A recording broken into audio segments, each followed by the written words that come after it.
no sé por, de esa especie de eh, que va a unir de unidad en los pueblos, pero ya no bajo la tutela de Dios, sino del hombre. O sea, el hombre es esa figura del hombre. De eso trata el artículo, a grandes rasgos. Correcto. A mí me gusta mucho cómo inicias diciendo aquí en la primera página del artículo. Parece ya sin sentido hacer un análisis teológico en las actuales sociedades secularizadas modernas. Sin embargo, dicho prejuicio cae en tierra cuando se estudia la genealogía de varios conceptos políticos que actualmente se utilizan y han formado el esqueleto de los que hoy son los estados modernos. Me recordó, y de hecho me alegró que lo plantearas así, porque efectivamente es algo que cuesta hacerle entender hoy a muchas personas, incluso a gente de academia, pues, con muchos estudios, porque piensan que uno está haciendo un salto ilegítimo de lo religioso a lo político. Es decir, esa mentalidad laicista les impide ver que por su naturaleza lo político tiene siempre unas bases religiosas. Entonces, un artículo que yo escribí hace unos años sobre la influencia de la teología marxista de la liberación aquí en Colombia, un artículo en dos partes, y la segunda parte yo la termino precisamente reafirmando eso. Digo lo siguiente, es momento pues de que se supere el secularismo que impide ver las íntimas relaciones entre lo político y lo religioso. Solo un ingenuo o un ignorante pueden defender aquella idea de que estos ámbitos se encuentran incomunicados.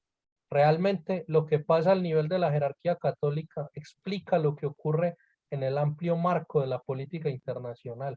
Y por eso quien quiera comprender por qué Colombia no sale de su tragedia debe tener un ojo en Bogotá y el otro en Roma. En la primera hay un presidente débil, carente de vigor y convicción, al que casi nadie apoya. Y en la segunda parece haber malos pastores que, en vez de alimentar y guiar, sacrifican a sus ovejas. Y entonces, con esos pastores, ¿para qué lobos? Así terminaba yo el artículo. Y es que precisamente, y lo digo de modo muy particular para el caso de Colombia, esta verdad que Donoso nos manifestó y que tanto profundizó, que Schmidt también nos la, nos la analizó también, y por eso hoy lo seguimos estudiando. Eso para Colombia se da de un modo particular. Aquí siempre lo, lo, lo político ha estado sustentado y los que saben de política saben que así tiene que ser en lo religioso, en tendencias religiosas, en formas de vivir la religión.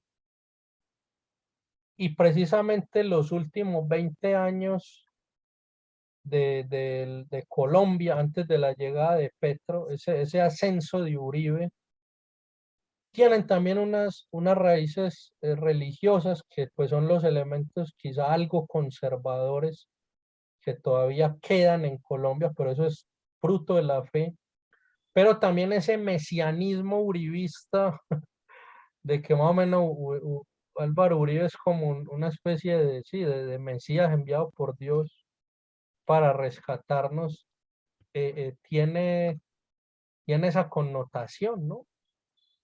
Ahora Petro se ha nutrido de qué? Pues de la teología de la liberación. Todo lo que fueron los acuerdos de La Habana y lo que fue la campaña Petro y la llegada de Petro al poder ha tenido una base sin la cual no lo hubiera logrado, y es la iglesia y las teologías liberales y progresistas que hoy campean a sus anchas en la iglesia. Entonces mucha gente que alimentada por eso, incluso buena parte del clero, de los religiosos, que llevan décadas siendo formados en la teología de la liberación, creen que sí, que es que un buen católico tiene que apoyar a Petro, porque Petro es el de los pobres y Petro es el que va contra esos saduceos y fariseos que nos tienen. Entonces, a mí eso me parece muy importante y como digo, es ingenuo uno desvincular esos ámbitos, pero precisamente es una de las consecuencias del laicismo y del secularismo. ¿Qué piensas tú a ese respecto? Pues, muchas cosas. Mira, esto de remitiendo a esto que tú hablaste de este escrito, ¿no? De mi escrito, ¿no? De este párrafo. Eh, Esto viene a colación de una discusión muy interesante que tuvo Blumenberg con el Carl Smith. ¿Por qué? Blumenberg recordemos que su tesis era la modernidad no le debe nada a la Edad Media. ¿Por qué? Porque la modernidad se caracteriza por tener una novedad. ¿Cuál es la novedad? De tener en el núcleo la curiosidad. La curiosidad. Y recordemos que en la Edad Media la curiosidad no fue bien vista porque pretendía, digamos, romper los límites de, digamos, de salvaguardar un orden, ¿no? Entonces, Smith, en su teología política, que tiene por núcleo toda la reflexión de Donoso Cortés, él termina diciendo, no, la modernidad realmente es un hijo no querido de la Edad Media.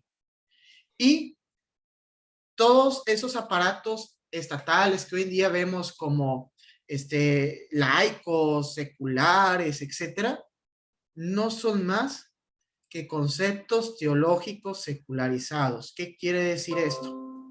Que lo divino que ya hacía en el cielo, ahora yace en la tierra, en el Dios inmortal que llamamos Estado. Y el Estado emula al Dios inmortal. Thomas Hobbes no por nada llamaba al Estado el Dios mortal, como una representación del Dios inmortal. Entonces, ya no es la iglesia la representante del Dios inmortal, del Dios del cielo, ahora es el Estado. Y aquí, en la modernidad pasa esto, y aquí, como bien dice don Dalmacio Negro y Remy Bragg, el término secularización no tiene sentido. ¿Por qué no tiene sentido? Porque no termina por decir nada. Si hablamos si la secularización se entiende como esa especie de que ya lo divino no está en el mundo, lo religioso no está en el mundo, no es cierto. Sigue estando aquí, pero ya no es trascendente, ya es inmanente. Entonces, lo que termina por ser adorado o lo que termina por considerarse sagrado o santo es todo en la modernidad era el Estado. Actualmente cambió. Actualmente pasamos a una especie de transmutación hacia la Tierra, ¿no? O sea, hacia el planeta Tierra. Veamos actualmente los movimientos pro ecologistas, ¿no? O la mujer, actualmente, o las víctimas, ¿no? Las víctimas son ahora los sagrados, ¿no?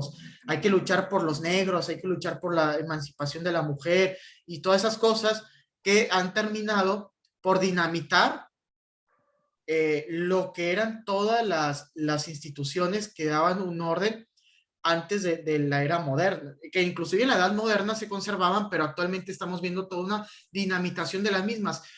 Y vemos también, además, antes de pasar esto de la teología de la liberación, porque sí quiero comentar algo de ahí, vemos que actualmente, y yo creo que don Dalmacio tiene razón en esto, es una crítica de don Dalmacio, vivimos en un tiempo de total anarquismo. ¿Qué quiere decir esto? Que pensamos que el hombre no necesita de tales instituciones, el hombre por sí mismo puede solamente vivir de lo social. Las instituciones que dan un orden no son necesarias, son incluso maléficas, son incluso corruptas, ¿no? Y de ahí se rompe los vínculos más esenciales. Donoso Cortés decía, si tú quitas a Dios del plano, así no es más o menos, así es más o menos la cita, la estoy parafraseando, ¿no? de ahí se cae el padre de familia, de ahí se cae el rey, de ahí se cae el emperador, se van cayendo las cabezas que representan, digamos, ese orden divino del mundo. Ahora, con esto, tú mencionaste esto de la teología de la liberación, todo esto está muy relacionado con esto. ¿Por qué? Porque toda esta concepción del orden, de la representación, la iglesia lo va a sustituir tras todo esto. Esto lo recojo de críticos como Bannon y el mismo Smith, también de un estudio crítico que hace este pensador español Villacañas. No, José Luis no, Villacaña. no soy yo con él soy muy cuidadoso, pero no dejo de reconocer que es un gran erudito de Carl Smith, si lo es. Pero Villacañas dice lo siguiente: tanto esos pensadores lo que veían cuando la iglesia renunció a su autoridad es que iba a terminar siendo un simple baluarte de la lucha por la justicia social. Es decir, no por nada, después del Vaticano II, sale un teólogo como Metz, ¿no? Baptiste Metz. Y él va a decir que el Juan Baptiste de evangelio, Metz. sí, el evangelio va a consistir en la liberación de todas las minorías oprimidas, ¿no? O sea, de lo que se había estado oprimiendo. Y de una especie de eliminar de la conciencia las jerarquías, ¿no? Que habían dado un orden a toda la historia de la humanidad. Realmente tenemos 50 años siendo Occidente tiene 50 años siendo una civilización única. O sea, es una civilización que ha apostado por una especie de democracia como virtud misma. Es decir, todos somos iguales, no tendemos al hombre masa. Occidente tiende al hombre masa. Y no tenemos que ser caso omiso a las advertencias que hacía el mismo Donoso y el mismo Tocqueville de que lo normal en las sociedades modernas iba a ser el panteísmo. Porque unas comunidades totalmente democráticas, sin una jerarquía, terminan por eso. Por sociedades que terminan por verse unificados bajo un caudillo, bajo el Estado. Piensen en el nazismo. El nazismo era una unidad plena en el Estado, en la cabeza del Führer. Piensen también en los casos de Corea del Norte, ¿no? Que ahí todos son uno con el caudillo. Occidente ahorita vive algo así, pero ya no con el Estado. Parece que está trasladando esto a la idea de ecologista. Es lo que está viendo en Occidente, esa idea de ser uno con la madre tierra, ¿no? Y eso pasa, eso está pasando en Occidente porque se radicó esa concepción de un Dios trascendente, de un Dios que es muy distinto al mundo, que es jerárquicamente superior y que sus representantes, ya sea la iglesia, por ejemplo, el representante de la iglesia, no sé, Donoso Cortés La Paz y Ismael como la máxima representante, como la única representante, ya no apuesta a eso. La iglesia cree que es actualmente pareciera que la iglesia nos está vendiendo la idea de que es una más de las instituciones posibles. Yo tenía un par de comentarios en relación a cuestiones que decía. La primera es que uno de los ejercicios más fecundos intelectualmente para mí lo aprendí pues de la TFP, la Sociedad para la Defensa de la Tradición, Familia y Propiedad, que es algo que ellos han hecho, creo yo, desde sus orígenes, incluso antes de que existiera propiamente la TFP. El fundador, el profesor Plinio Correa de Oliveira, ya tenía este ejercicio que lo llaman reunión de recortes, que se hace cada 8 días. Entonces ellos delegan a una persona o a unas personas que analicen esa persona, sea uno o sean varios, Entonces a cada uno de ellos le delegan un análisis de las noticias más importantes de esa semana en materia política. Uno Mm, se enfoca en lo político, otro lo religioso, eh, o la política nacional y otro la política internacional. La reunión de recortes consiste entonces en una exposición de esas noticias más destacadas en el aspecto de política nacional, política internacional y religioso, para ver cómo eso se conecta y cómo la revolución, pues que es un concepto que usa Donoso, que fue tan importante para el profesor Plinio Corrado Oliveira, y que Augusto del Noche dice es el concepto más importante de nuestra era, para ver cómo la revolución que está coordinada en esos tres ámbitos y muchos más, porque la revolución es una, cómo, cómo va hacia adelante y por lo tanto cuáles son las medidas que debe tomar la contrarrevolución para ir en contra precisamente de ese dinamismo en la política nacional, en la política internacional y en el ámbito religioso. ¿Qué es muy interesante? Hombre, pues para mí una de las conclusiones ha sido siempre que la política de todos los países los dinamismos están en línea con Roma. Prácticamente para mí se coordinan desde Roma. Esto a muchos les va a sonar pues una bombaza, ¿no? Pero pues sí. Y o que si no, por lo menos, si no queremos decir algo tan radical, Roma siempre tendrá, cuando digo Roma me refiero a la jerarquía católica, la alta jerarquía católica, siempre tiene un papel decisivo en eso.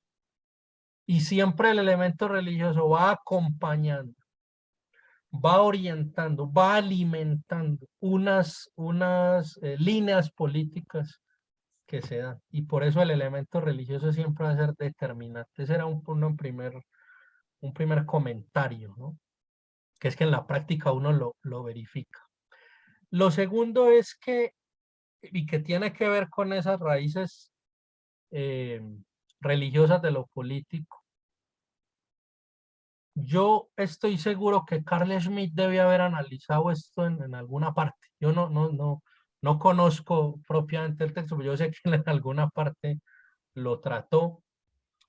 Habría que preguntarle al profesor Carrillo. Y es los orígenes del liberalismo en unos movimientos dentro del catolicismo que se dieron a partir del siglo XIV, sobre todo como fue la famosa congregación de los hermanos de la vida común, que fueron fundados por una especie de monje alemán, Gerhard Grote. Y es ahí en el seno de los hermanos de la vida común que surge pues lo que fue la famosa devoción moderna, que yo considero tan importante para entender lo que es la modernidad, para entender un fenómeno como el liberalismo, porque precisamente lo que la devoción moderna va a proponer en términos, diría, de teología espiritual, hasta de teología pastoral, de moral, sí, incluso de la presencia social de los católicos, es lo antitético a lo que se predicó y se promulgó en la cristiandad, que era la participación pública o el rol social del cristiano, la militia Christi, pues digamos, que es lo que tradicionalmente se enseñaba de, yo tengo una misión como laico que es de llevar los valores de la fe al ámbito social. Y eso era lo que sostenía esa cultura católica, era que el católico era formado así. Lo que propone los hermanos de la vida común, Gerard Grote y otro, no recuerdo ahora el nombre, Florencio Radewins fue el otro, era todo lo contrario, era abstraerse de lo social, casi que en un desprecio de la presencia católica en la vida social para dedicarse pues simplemente a la oración, a unas devociones privadas, sí a obras de caridad, como no, con los pobres, pero no, no te dejes alterar, no te dejes afectar por eso de lo social. En lo social todos tenemos que convivir, no hagas proselitismo. Uno lee la imitación de Cristo, que es un texto tan bonito de Tomás de Kempis, pero el Kempis, pues como se lo llama este libro, tiene esa connotación de la devoción moderna. El Kempis continuamente insiste en que una auténtica vida cristiana no participa o si no le da importancia a eso, que eso es como un aspecto secundario, que lo importante es en tu interior, tu relación con Cristo. ¿Y por qué digo que ahí están una de las raíces, por lo menos importantes en términos teológicos, del pensamiento liberal? Yo creo que se alcanza a ver, porque efectivamente el liberalismo se sustenta en ese tipo de concepción sobre lo social, sobre lo religioso, y un principio que va a ser fundamental para el liberalismo, el principio de tolerancia. La tolerancia que ya entonces se veía aquí en cuanto que sí, no te obsesiones con la presencia social del catolicismo, con la milicia Christi, eso te va a llevar a ciertos pecados, a ciertos vicios, es contrario a la humildad, tú deja que la sociedad siga su camino. Y es curioso que uno de los movimientos a los que va a estar cercano Lutero cuando va a hacer su doctorado en profesor, tengo entendido, es este de los hermanos de la vida común. Lutero se congregó en esos grupos, Lutero asistió a esas casas donde ellos se reunían y a mí me parece, insistiendo en que yo supongo que Schmidt debió haber dicho algo al respecto, que ese es un tema que está por explorarse, la devoción moderna, o por explorarse más, diría yo, la devoción moderna como tendencia dentro de la Iglesia Católica, entendido como uno de los orígenes de una mentalidad liberal. Pienso que es un tema fecundo, pues que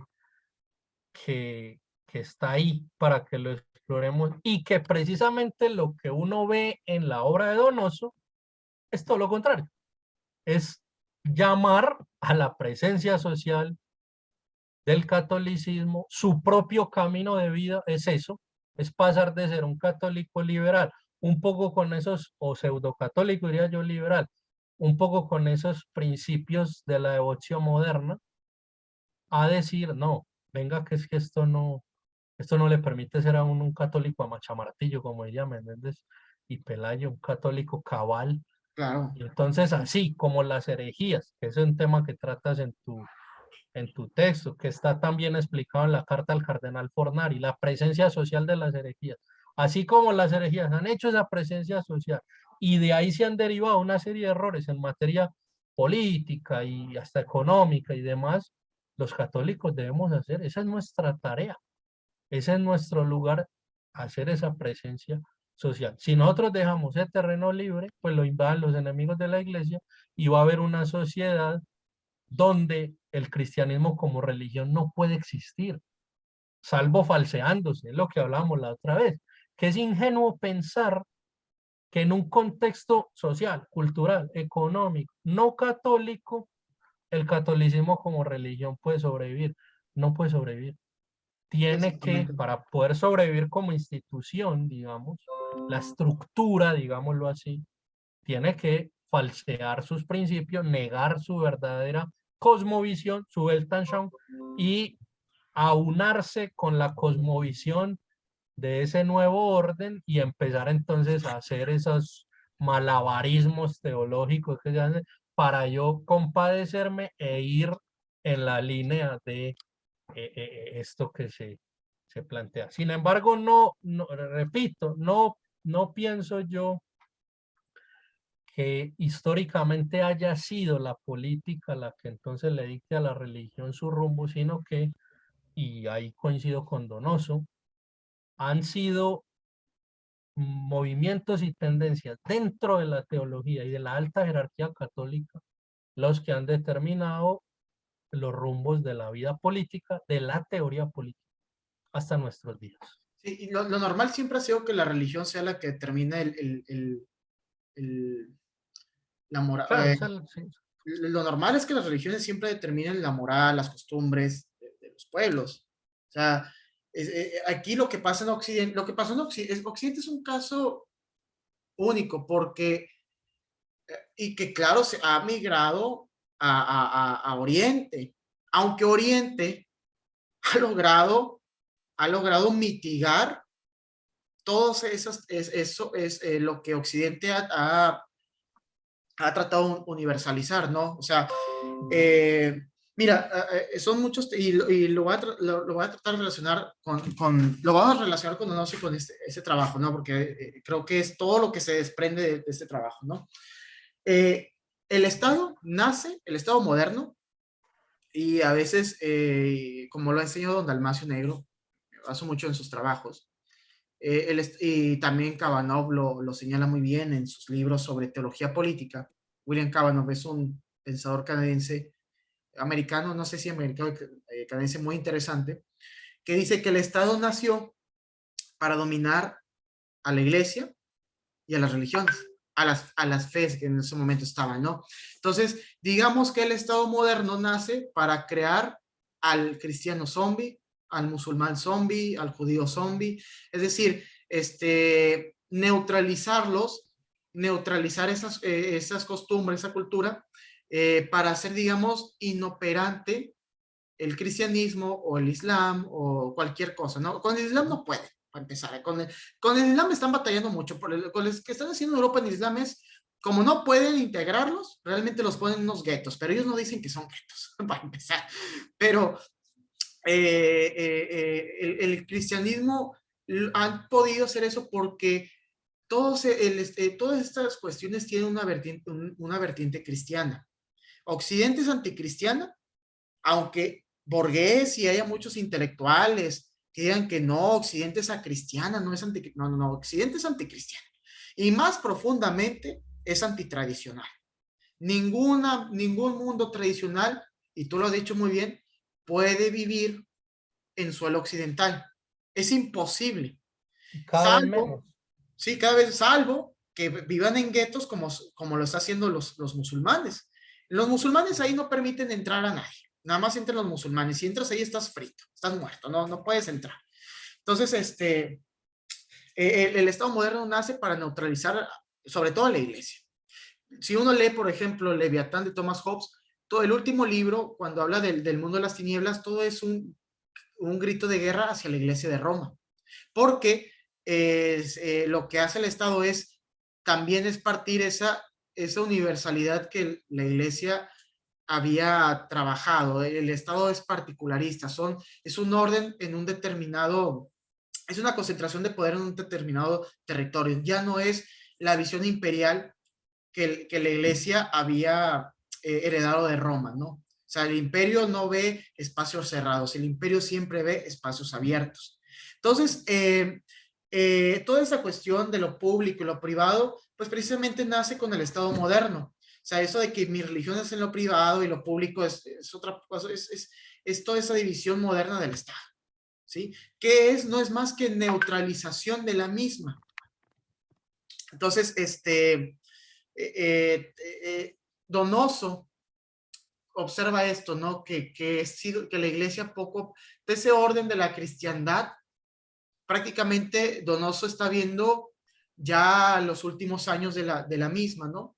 Cuando el pensamiento racionalista comienza ya a golpear fuerte en las altas esferas, ¿no? En la aristocracia, todo eso, porque comienza a ver que la metafísica tradicional, es decir, una metafísica de los principios, de la unidad primigenia, de la caída, ¿no? Pues recordemos que el paradonoso, la caída, el pecado original, es un núcleo de su pensamiento, es sustituida por la historia de un progreso indefinido y la perfeccionalidad del hombre a través de su razón. Entonces, ¿qué institución puede sobrevivir a eso? Tradicional, no pueden sobrevivir. Y, y es ahí una de las grandes preguntas que yo le hago a aquellos que pretenden que Occidente pueden subsistir vidas de formas de vida tradicionales. Y usualmente lo que terminan por decir es que eso es donatista, las cuestiones que yo estoy haciendo. No es donatismo, sencillamente es estudiar el fondo mítico de nuestra época. La secularización no es un fenómeno del mundo. Muchos piensan que la secularización del mundo no es un fenómeno de Occidente. Solo en Occidente existe la secularización. Claro que en Oriente se está trasladando, pero en Oriente no pega con mucha fuerza. En Oriente aún están las familias, aún existen fuertes. En Occidente, y yo estoy de acuerdo aquí con el profesor Carrillo, en Occidente las familias ya no existen y voy a explicarme por qué. En Oriente siguen fuertes esos vínculos tradicionales de familias, aún tienen mucho esta cuestión de lo divino, ¿no? No de la forma panteísta moderna, si acaso es otra forma de panteísmo, pero no es en el humanismo que tenemos en Occidente. Entonces, yo lo que les digo muchas veces y se escandalicen es que creo que la iglesia en Occidente no tiene futuro. Quizá escandalice, pero no tiene futuro. O sea, yo creo que está en peligro en unas grandes vías de ocaso y de extinción. No por una simple y sencilla razón, porque en Occidente, el Occidente moderno, el Occidente secularizado, secularizado entiéndase como ya se ha vuelto, ya digamos que lo divino ya no está en el Estado, pero ya en Occidente también hay que decirlo, hablé de que está esta cuestión ecologista, pero también se da otro fenómeno, y es la tremenda adoración que se tienen los hombres occidentales a sí mismos.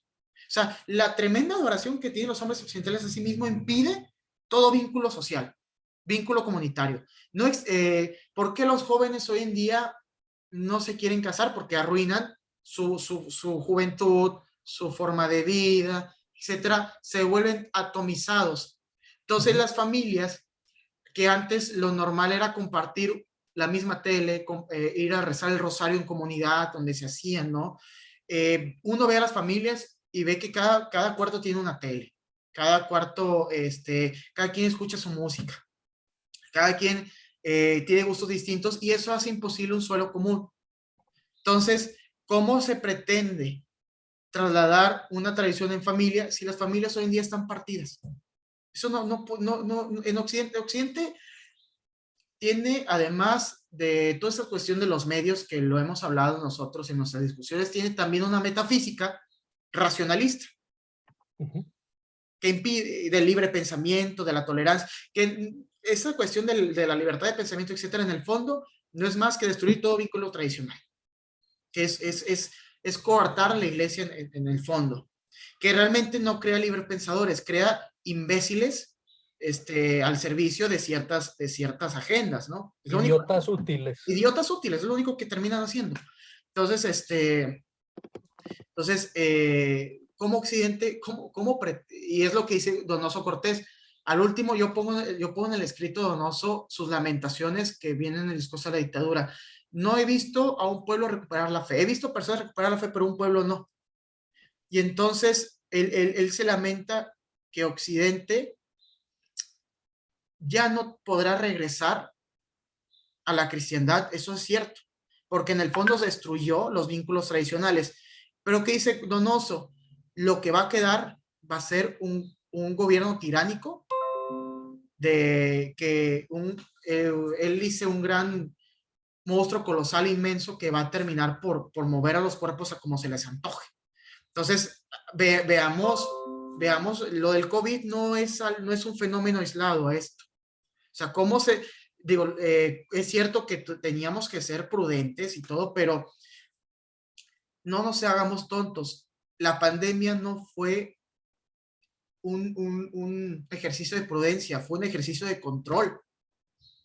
Es muy distinto.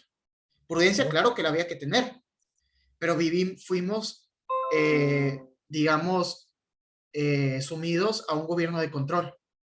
Y eso es lo que va a comenzar a pasar de ahora en adelante en Occidente, si Occidente no recupera, para empezar, repensar sus vínculos de la tradición. Y de ahí el cristianismo puede vivir, y cualquier forma tradicional, no solo el cristianismo, pero el cristianismo sobre todo, que es lo único que le resta a Occidente de su mundo tradicional. Ahora mencionabas los donatistas. Yo siempre he visto en alguna charla mía sobre San Agustín, lo presentaba así, pues hubo en aquella época de Agustín, siglo cuarto, entre el siglo cuarto y quinto de nuestra era, como dos herejías que eran antitéticas, pero igual herejías, y que a San Agustín le tocó poner eso en orden porque caían en extremos. Claro, los donatistas decían solo el celibato es un estado de vida perfecta para un cristiano, el matrimonio es pecado, la procreación es pecado, la unión carnal es pecado. Eso es un exceso que San Agustín pues refuta en sus famosos escritos antidonatistas. Pero estuvo el error, digamos, simétricamente opuesto, que es el de Joviniano, que Joviniano decía todo lo contrario. Hay que abolir el celibato. Joviniano condenaba la vida religiosa, la vida ascética, y decía que todos los que estaban en conventos y demás debían casarse, procrear, disfrutar de la vida sexual sin restricciones. Ya Joviniano caían en errores mucho más graves, pues que era promover un desorden en lo carnal, en fin.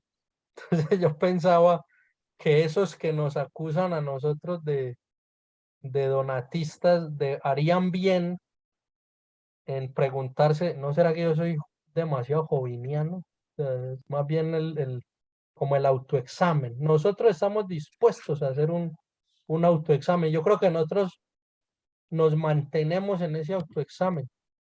Cuando hacemos este tipo de cursos, debatimos cosas, nos preguntamos entre nosotros, nosotros estamos en ese autoexamen de, venga, ¿será que uno está cayendo en algún exceso?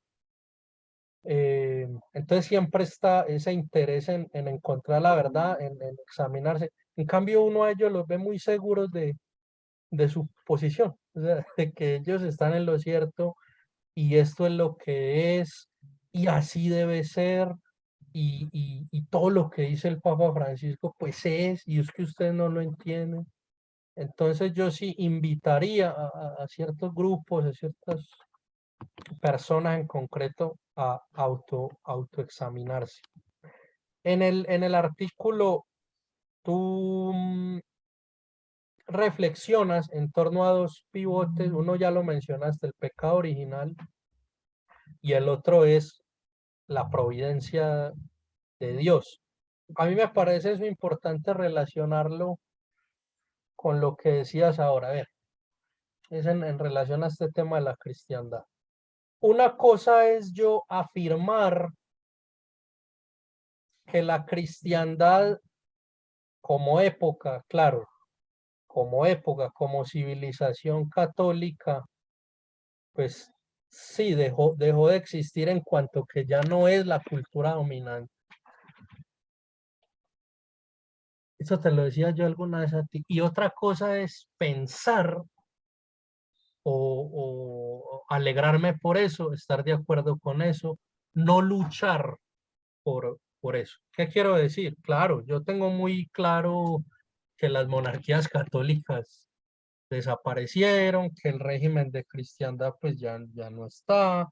Yo soy muy consciente en qué siglo estoy. Yo sé que ya hubo guerras mundiales, yo sé eso, la bomba la atómica, ya internet, tengo redes sociales, por supuesto. Yo sé en qué época, yo sé en qué momento histórico estoy. Pero eso no significa, y yo creo que es lo mismo que diría Donoso, eh, que, que yo deje de luchar por la presencia social del catolicismo. Es decir, no solamente por yo ser católico, en mi intimidad, cerrando las puertas de mi casa, sino que yo trato de vivir como católico. En mi caso, como profesor y como investigador, yo sí intento plasmar unas ideas católicas, si no, no tendría sentido lo que hago. Entonces yo no me resigno simplemente, y ahí es donde creo que está la confusión de ciertas personas, y es una confusión de orden lógico, es decir, me atrevería a decir, es una falacia, decir, como ya se acabó la cristiandad, no hay que luchar por la cristiandad, entendida esta como una presencia social del catolicismo. Yo ahí siempre cito el escolio Gómez Daviliano de el católico tiene dos deberes, luchar por el cristianismo, saber que será vencido. Eso suena como, no solamente como paradójico, sino como derrotista, pesimista. No, no, no, no, no. Yo pienso que es profundamente realista y que Gómez Dávila sabía muy bien lo que estaba diciendo en cuanto a eso. Yo tengo el deber de seguir luchando por la implantación de un catolicismo en lo social, en la vida. Yo estoy llamado a ese apostolado y yo no puedo renunciar a él, aunque yo fuera el último que quedara en ese combate. Pero tengo que ser consciente en qué contexto estoy y que lo tengo todo en contra. Porque también puedo caer en otro riesgo, en otro extremo, que es simétricamente opuesto, pero es también un error, y eso yo alguna vez se los decía en el curso sobre Gómez Dávila, y ahí donde quiero conectar esta reflexión con el tema del pecado original, que es pensar que va a haber un retorno de una nueva cristiandad, o que habrá más bien una nueva cristiandad que puede ser entendido como un retorno a la cristiandad, y que entonces los católicos, por una serie de estratagemas políticas y alianzas con aquí y aquel y allá, y metiéndonos en las universidades. Sí, sí, hay que ir a las universidades y con editoriales, publicando libros y revistas, y nosotros vamos a crear una nueva cristiandad y vamos a tener otra vez la batuta en lo político y entonces la sociedad será cristiana porque nosotros fuimos católicos muy ágiles. Ese es el otro peligro. Y es un grave error. Y es un error en el que están cayendo muchos, que lo que terminan haciendo es, yo no sé si dándose cuenta o no, o qué tanto, es terminar pactando con el enemigo. Y ellos creen que están haciendo un super apostolado. Y lo que hace el enemigo es que le da zanahoria, los mantiene y el enemigo les da el guión. Y al final terminan siendo aliados del enemigo. Nada que dio una nueva cristiandad. ¿Qué conexión hago con el pecado original? Que caer en ese segundo error de yo soy el restaurador de la cristiandad con mis estrategias y mis doctorados y mis posgrados sabios, una especie de Carlomagno 2.0. Eso no, eso es ignorar la verdad del pecado original. Eso es proclamar que Dios es innecesario, que no necesito la gracia de Dios Claro. y que los hombres, que es caer entonces en una antropología muerta, por nuestro esfuerzo, por nuestra sagacidad, por nuestros doctorados, por nuestro conocimiento de la pastoral, de la psicología, nosotros logramos restaurar el régimen de cristiandad. Y mire, no necesitamos a Dios. Eso me parece hasta blasfemo. Entonces, hoy, en el ámbito del laicado católico, nos estamos moviendo en esas dos cosas y ninguna me parece que sea la postura católica y en últimas es una especie de estoicismo católico en cuanto a desconocer la necesidad de la gracia, desconocer que el hombre lucha, pero Dios da la victoria, es afirmar solo una parte de la, o más bien, transformar el acerto, ¿no? Es decir, el hombre lucha y el hombre da la victoria, no. El hombre lucha y Dios da la victoria. Esta victoria está ganada eh, porque Dios la gana, ¿sí? Pero no por nosotros y nuestros esfuerzos. Yo pienso que eso en Donoso está muy claro, de ahí la crítica que le hace al estoicismo que compartimos en una sesión pasada, que hemos visto que es la misma crítica que le hace Gómez Dávila al estoicismo hasta el punto de decir que el estoicismo tiene raíces modernas, perdón, que la modernidad tiene las raíces en el estoicismo, que el estoicismo recupera su ponzoña venenosa, dice Gómez Dávila, en el siglo XVI y da origen a todo lo moderno. Entonces yo pienso que hay que saberse guardar, y esto lo digo especialmente inspirado en Donoso, y que la presencia cada vez mayor de Donoso en mi trasegar intelectual, y eso gracias a Gladium también, es muy importante por eso, porque Donoso a uno le mantiene la cabeza muy bien puesta en, para no caer en ninguno de esos peligros, ni simplemente decir, ya la cristiandad se acabó, ergo, yo no tengo que preocuparme de eso. Es más, yo me acomodo a eso y ya está. Y así no peleo con nadie y no me tengo que hacer enemigo de nadie y me han puesto en las universidades y en todo lado y termino hasta con un buen puesto en la ONU y con un apartamento en Manhattan bien pago. Eso sí, allá voy a poner mi figurita del Sagrado Corazón. Sí, eso nunca, eso es lo que Dietrich Bonhoeffer, y que hace referencia al Evangelio de hoy, llama el camino largo, amplio. Es el camino amplio, donde no está la milicia Christi, pues yo no estoy luchando por la implantación social de los valores católicos, sino que me dejé convencer que yo puedo estar a bien con el establishment. Es un gran error. Pero está el otro y que terminan siendo como todos los opuestos, dos caras de una misma moneda.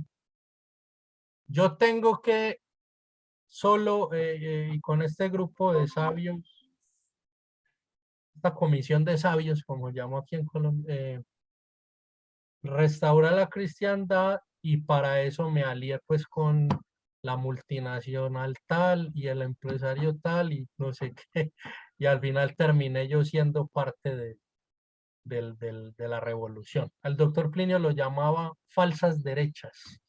Esas son falsas derechas, y también ese es hoy todo un sector dentro del mundo católico a los que, claro, un pensador como Donoso, pues lo consideran un ultra, no está entre sus afectos. Hay también toda una estela de intelectuales del siglo XX y XXI que les sirven de fundamento.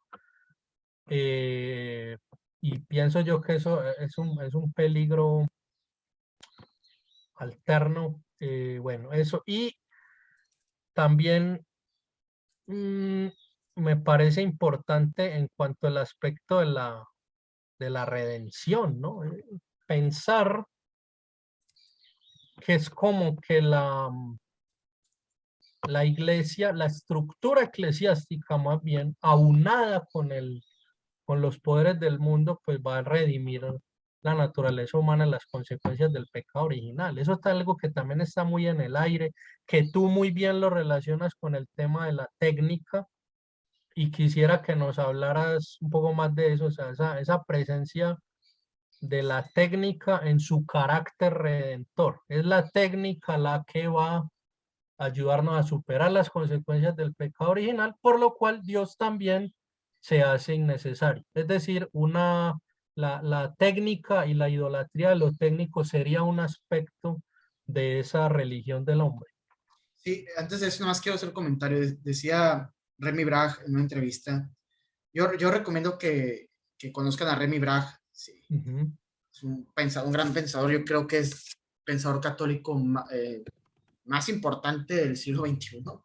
Sí, Aunque algunos lo tachen de fideísta y de reaccionario, no, es muy no, bueno, para nada. está buenísimo. Pero bueno, él en una entrevista decía, actualmente entre los cristianos se ha infiltrado la idea de que basta con un poco de diálogo para que todo se solucione. Y él dice, no es así. O sea, se olvidan que el hombre tiene pecado original y que las cosas solamente se pueden arreglar si se permite que Dios las solucione. Es, ¿Qué quiere decir con esto? Es decir, no, decía también Gómez Dávila algo muy profundo contra estos adoradores del diálogo, que cuando realmente se dialoga en serio, más o sí, lo estoy parafraseando, se llega a las fuertes disputas. realmente, hasta casi casi Todo mentarle, diálogo sincero termina en pelotera, dice como David. sí, termina en pelota y Eso es tiene razón, sucesivos escolios, sí, y tiene razón. toda O la sea, razón. cuando uno solamente va a dialogar superficialmente, tiende temitas así, no son de fondo, no es el núcleo del argumento. Cuando realmente se puede discutir el núcleo del argumento, hay sudor, las caras están rojas, le terminas por mentar la madre al otro, normal. ¿Cuál es el problema en aceptar eso? No se quiere aceptar, pero es la verdad. Ahora, con lo del tema de la técnica, mira, Donoso Cortés ahorita se trae mucho a Foucault como, uy, Foucault es el gran, el que investiga, es el pionero del que investiga la técnica. No, no es cierto. Eso ya hay otros pensadores que lo hicieron y uno de los que se toma por alto es Donoso Cortés. En el mismo ensayo sobre en el mismo discurso sobre la dictadura, Cortés dice, el telégrafo a mí me aterra el telégrafo porque termina por acortar la distancia. ¿Qué quiere decir esto? Que alguien que está, por ejemplo, en Washington puede mandar a degollar a alguien que está en Rusia. O sea, conecta el mundo y da las falsas esperanzas de que por fin el hombre va a lograr la unidad tan deseada, ¿no? Es decir, conectar a los hombres de Asia a África, de África a Oceanía, de Oceanía a América, o sea, permítame.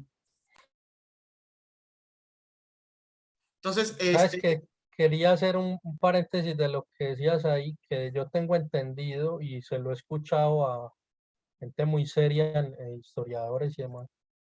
La decisión de asesinar a don Gabriel García Moreno, presidente de Ecuador, católico, que lo mata la masonería por ser católico, se tomó en una logia masónica en Alemania y que fue Bismarck el que tomó esa determinación cuando don Gabriel García Moreno en una procesión del Vía Crucis en Quito carga la cruz. O sea, él ya venía como pasando, se le unas líneas a la masonería y ya cuando hace eso, esa profesión pública, además en una procesión del Vía Crucis, esa procesión pública de fe dice, no, ya te pasaste, o sea, te toleramos lo más que pudimos, pero eso ya no lo podemos dejar más, entonces mátenlo, pero que se toma allá. Entonces uno dice, ¿cómo se habrán comunicado en ese momento a Quito para coordinar, digamos, los aspectos pues, a través del telégrafo, ¿no? Como ejemplo, digamos, de lo que mencionaba. no, claro. Entonces, aunado a esto, lo que está del fondo es esa idea de que las distancias se acortan entre los hombres, ¿no? Eh, voy a sacarlo ya. Smith también, como discípulo de Cortés, otra vez regresa a esta reflexión de la técnica. Ujú, Mira, él va a decir algo bien interesante. Él lo toca en su neutralización sobre la cultura y también ahí se ve toda esta reflexión que también trae de Donoso. Él dice, en la modernidad, el humanismo racionalista, todo esto se funde en uno con la técnica. Entonces, nos hace pensar que el avance de la técnica, etcétera, está relacionado con el avance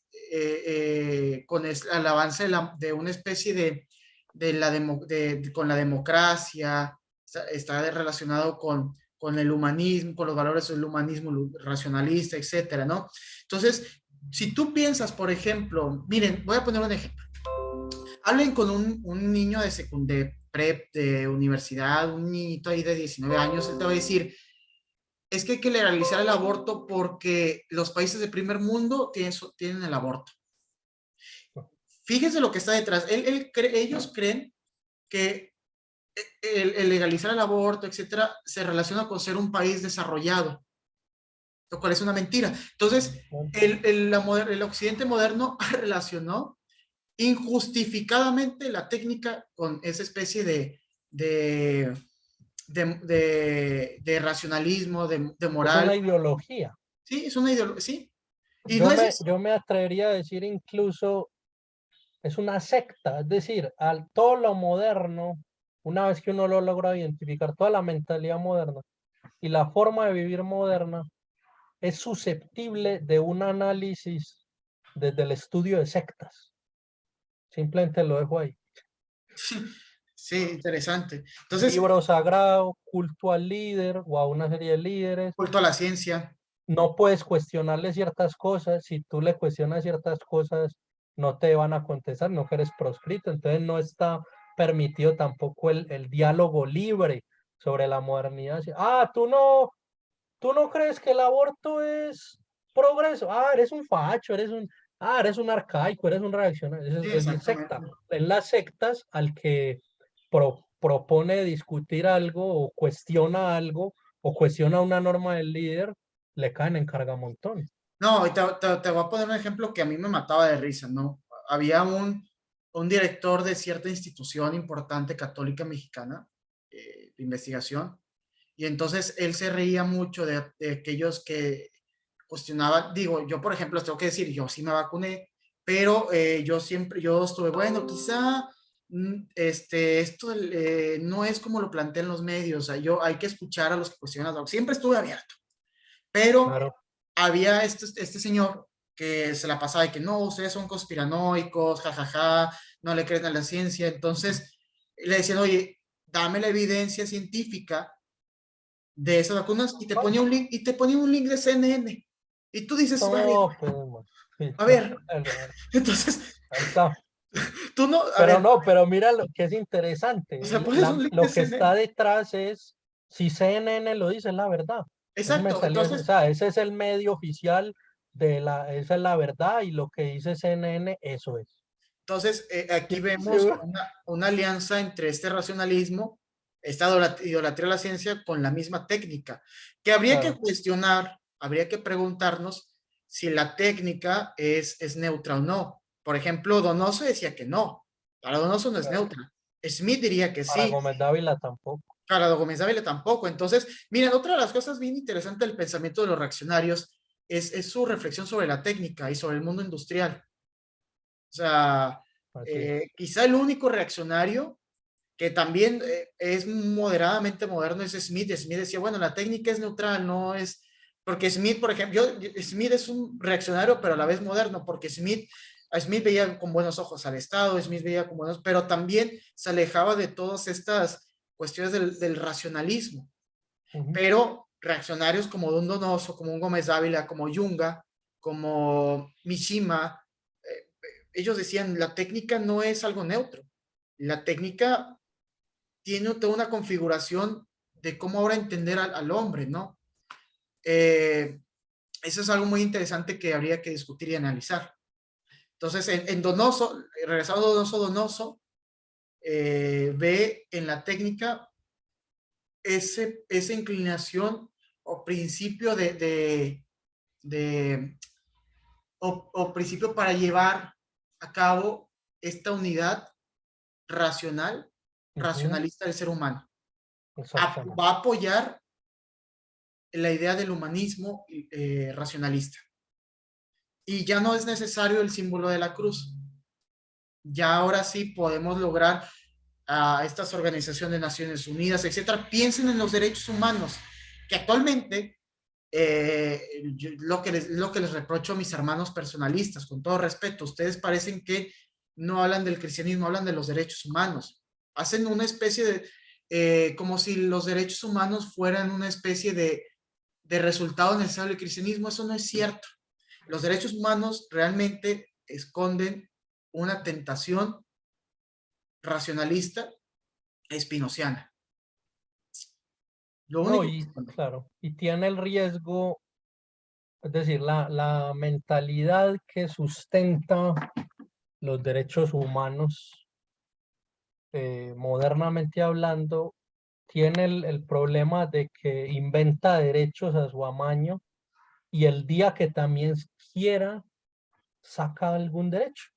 Entonces, ejemplo, todo el tema del aborto se presenta en el marco de los derechos sexuales y reproductivos, o sea, fue transformado en derecho.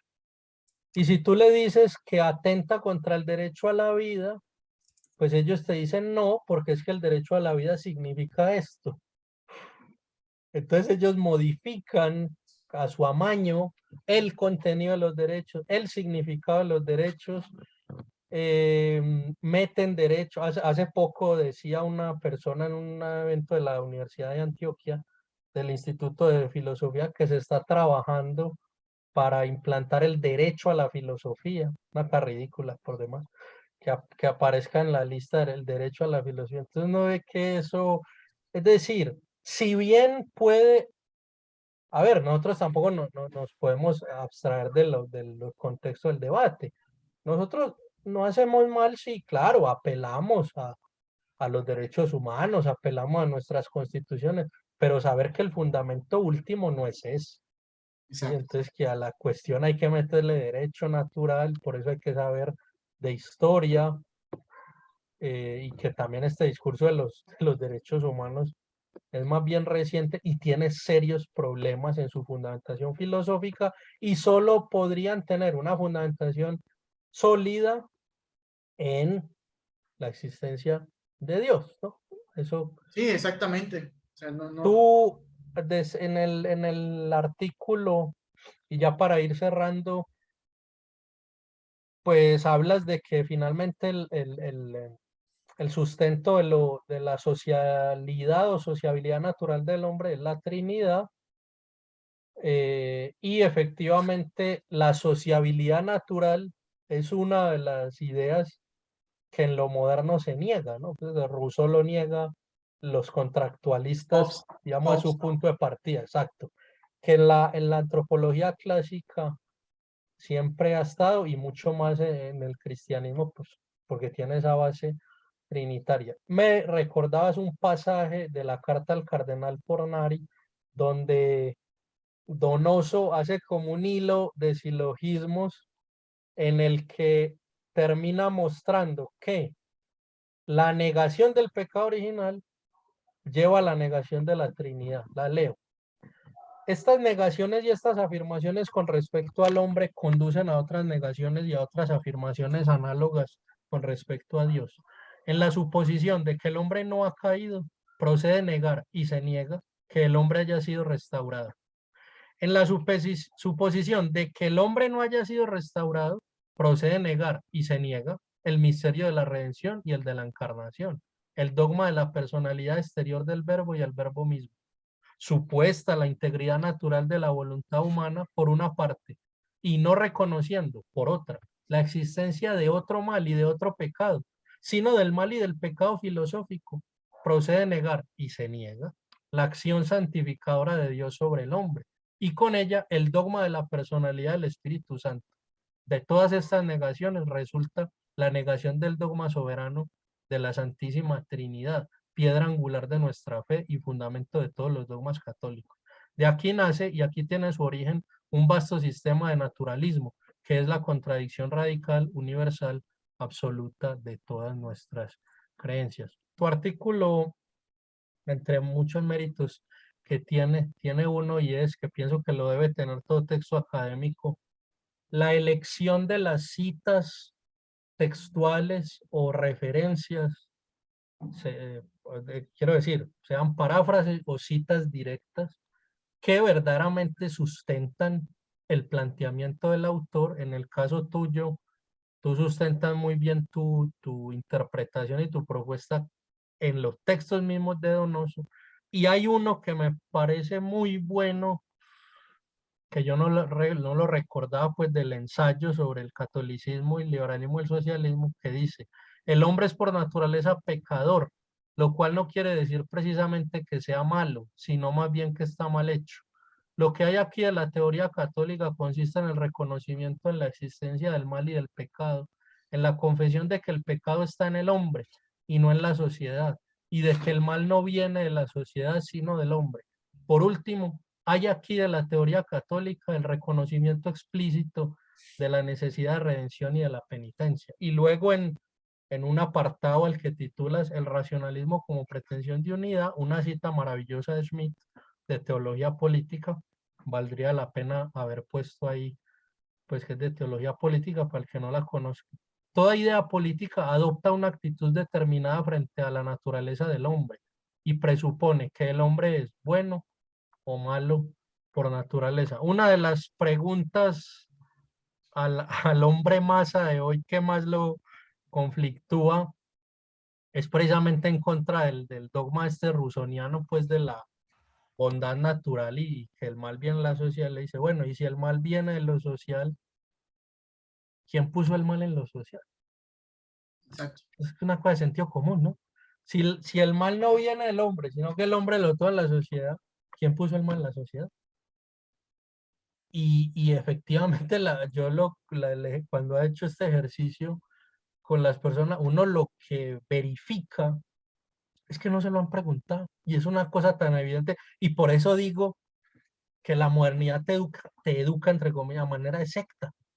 Te mete unos dogmas, te mete unos lemas, no te me salgas de ahí. Si te sales, te pego o te mando a dormir al San Alejo debajo de la escalera y te pongo como en algunas sectas por ahí dieta de agua y lechuga.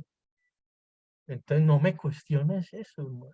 Entonces lo que hay que hacer es precisamente hacer consciente a la gente de este lado cerebral, que ciertamente nos acusan a los que tenemos ciertas ideas de que nos han lavado el cerebro, pero nuevamente ellos no se preguntan si no será más bien al revés, si no será que a usted, interlocutor, le han lavado el cerebro y usted no se ha dado cuenta, porque no pierde nada con examinarlo, ¿no? Sí, siempre que...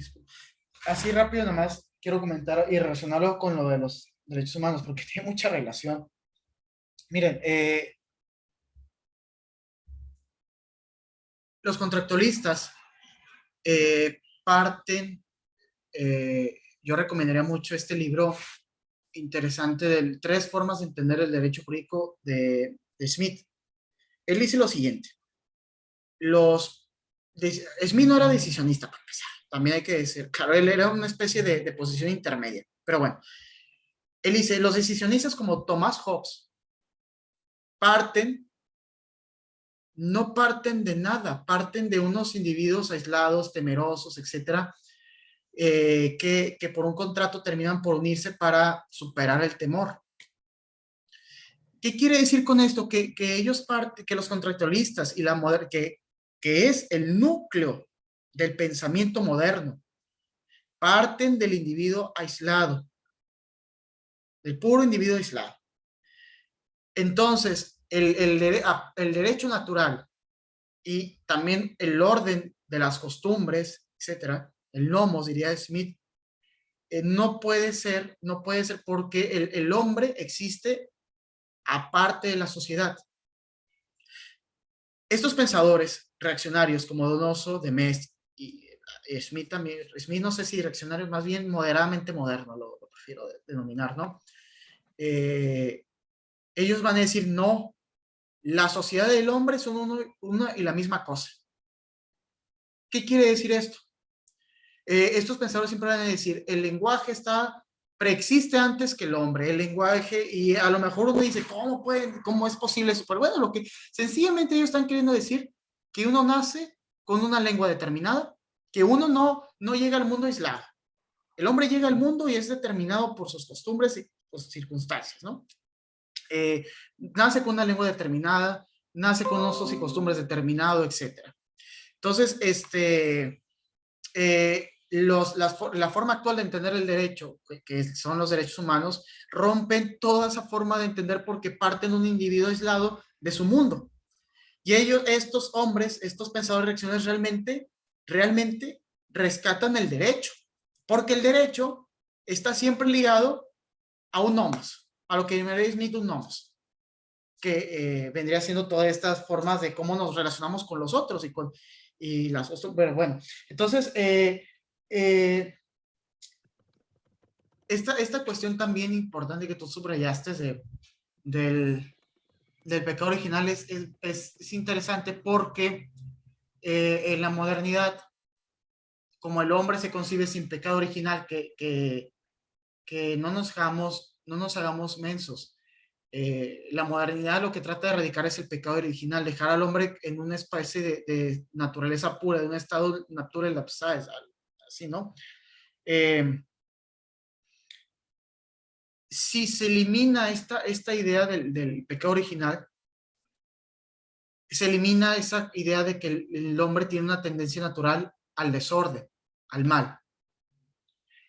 Si el hombre no tiene esa inclinación natural al mal, ¿por qué existen las guerras? ¿Por qué existe todo esto? Entonces, los racionalistas, encabezados por los socialistas y los liberales, para Donoso, van a decir, no, están en las instituciones y están en las formas sociales del hombre. Pero el hombre no es el malo. Solo basta arreglar la economía. Solo basta la lucha contra el patriarcado. Esas tonterías, ¿no? Basta la lucha contra la desigualdad de género para que el hombre ya no tenga guerras. Yo escuché hace poco una feminista toda tonta, de que decía que acabado el patriarcado acabarán las guerras. ¡Qué tontería! Es una tremenda tontería, o sea, eso es una, es la Es un forma dogma. sectaria, son dogmas Ellos pretenden eh, que tú lo aceptes como un dogma. y que entre comillas están sustentadas científicamente. Fogelin lo estudia muy de fondo esto. No están ni sustentadas científicamente, son un conjunto de creencias estúpidas que te hacen creer que son filosóficas, racionales. No, ni filosóficas son. Y uno tiene que tragarse esto en las facultades de filosofía, pero esto no es filosofía. Ah, Son unas pinches sectas. Perdón por la palabra, son unas pinches sectas.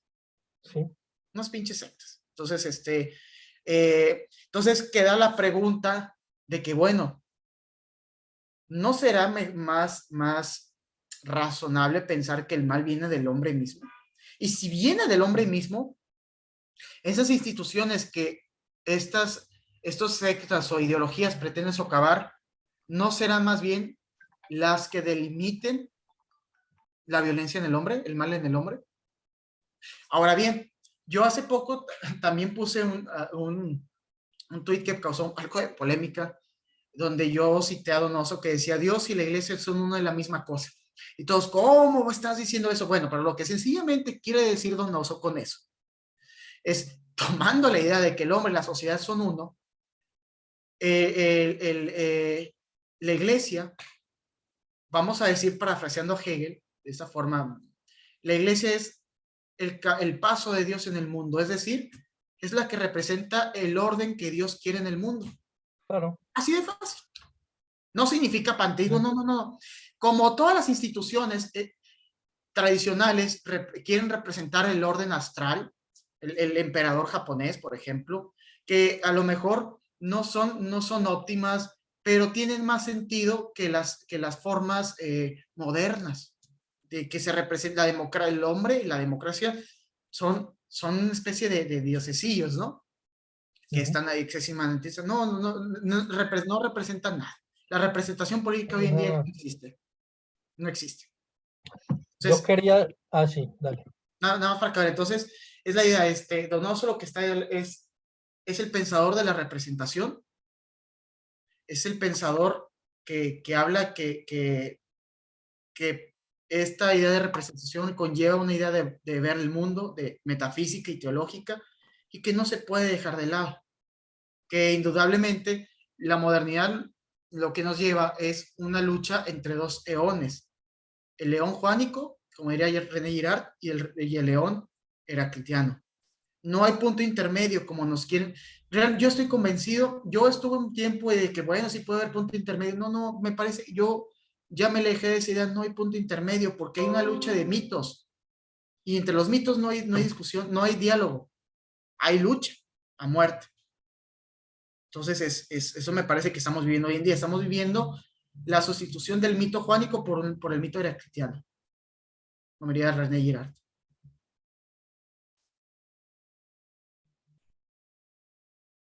Estás en silencio. Sí. Quería terminar preguntándote si la entrevista de Remy Brague que citabas era Religión, Razón y Convivencia, una entrevista que le hizo José Ignacio Murillo, si recuerdas. Bueno, eso. Déjame Pues la ya luego checo. me dices. Sí, déjame la checo, el rato te digo. Un libro muy bueno de Remy Brague que no me podía ir sin recomendarlo, Lo propio del hombre, una legitimidad amenazada. Ese libro es excelente. Y quisiera cerrar con una cita de Donoso, que ya la había leído una vez pasada, me parece muy buena, a manera como de corolario final. Esto es está tomado del discurso sobre la dictadura. Señores, las vías están preparadas para un tirano gigantesco, colosal, universal, inmenso. Todo está preparado para ello. Señores, miradlo bien, no hay resistencias físicas ni morales. No hay resistencia física, porque con los barcos a vapor y los caminos de hierro no hay fronteras. No hay resistencia física, no hay resistencias físicas, porque con los telégrafos eléctricos no hay distancias. No hay resistencias morales, porque todos los ánimos divididos y todos los patriotismos muertos o están muertos. Creo que eso sí, ahí falta de pronto el verbo. Todos los patriotismos están muertos. La próxima sesión entonces ya será la sexta sesión del seminario. Hablaremos de las críticas a los filósofos modernos en Donoso y ya entonces más tarde o mañana temprano enviaré las lecturas sugeridas. Muchas gracias a todos, especialmente a Raúl por todo lo que nos compartió hoy.